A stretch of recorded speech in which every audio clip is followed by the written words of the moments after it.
Halo teman-teman, kenalin saya Fahria Mardia Sabina dari Fakultas Ilmu Sosial dan Ilmu Politik, Program Studi Ilmu Komunikasi. Jadi saya di sini akan menjelaskan kepada kalian semua mengenai sejarah komunikasi dan perkembangan ilmu komunikasi. Jadi, sejarah komunikasi itu awalnya hanya upaya atau cara manusia menyampaikan ide, gagasan, kemauan, hasrat, dan lain sebagainya dengan tujuan supaya manusia bisa saling berhubungan.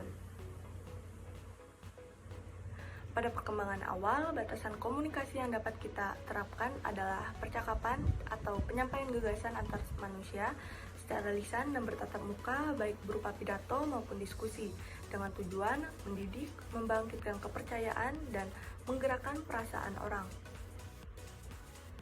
Semakin terus berkembang, lalu ditemukannya kertas, penemuan mesin cetak, dan terbitnya surat kabar pertama. Setelah surat kabar pertama, peradaban manusia juga ikut berkembang dan ditemukannya radio, film, televisi, dan sejumlah media lainnya. Lanjut definisi komunikasi, ada banyak sekali tentang definisi komunikasi ini, bahkan bila kita ambil dari padanan bahasa Inggris, maka komunikasi adalah kata komunis.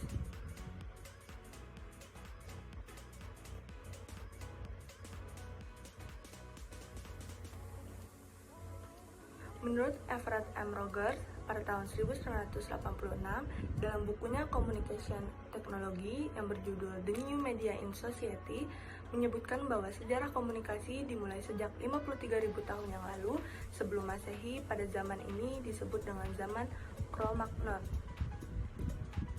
13.000 kemudian, sekitar tahun 22.000 sebelum Masehi, para ahli sejarah menemukan lukisan-lukisan dalam gua yang diperkirakan merupakan karya komunikasi manusia pada zaman tersebut. Menurut Rogers, sejarah komunikasi dibagi menjadi 4 era perubahan. Yang pertama ada era komunikasi tulisan, yang kedua ada era komunikasi cetakan, yang ketiga ada era telekomunikasi, dan yang keempat ada era komunikasi interaktif. Lanjut,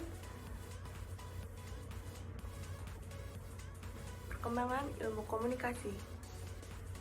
Secara umum, sejarah perkembangan ilmu komunikasi dibagi menjadi 4 periode.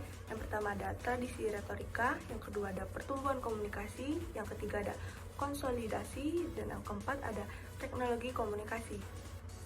Yang pertama, periode tradisi retorika yang mencakup 3 unsur, ada ethos, pathos, logos.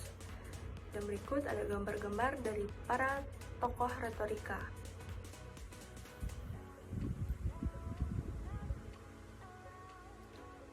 Yang kedua, ada periode pertumbuhan komunikasi yang terjadi tahun 1900 sampai dengan Perang Dunia Kedua. Semua perubahan ini memberi bentuk dan arah pada bidang kajian ilmu komunikasi yang terjadi pada masa itu. Adapun salah satu tokohnya bernama Auguste Comte. Lanjut, periode konsolidasi yang terjadi setelah Perang Dunia Kedua sampai dengan 1960-an. Ditandai dengan 3 hal, salah satunya adalah adanya adopsi pemendaharaan istilah-istilah yang dipakai secara seragam. Yang ketiga, ada periode teknologi komunikasi, terjadi pada 1960-an sampai dengan sekarang. Pada periode teknologi komunikasi ini ditandai oleh beberapa faktor.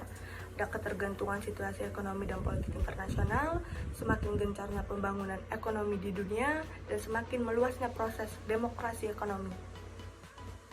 Di gambar ada awal mula cabang ilmu komunikasi. Dan terakhir ada perkembangan kajian ilmu komunikasi, di mana kajian-kajian media massa menguasai ilmu komunikasi dan memberi benefit yang sangat kuat pada masyarakat. Dengan adanya pengaruh ilmuwan dari Eropa, warna kualitatif mewarnai pemikiran komunikasi. Sekian dari saya, terima kasih.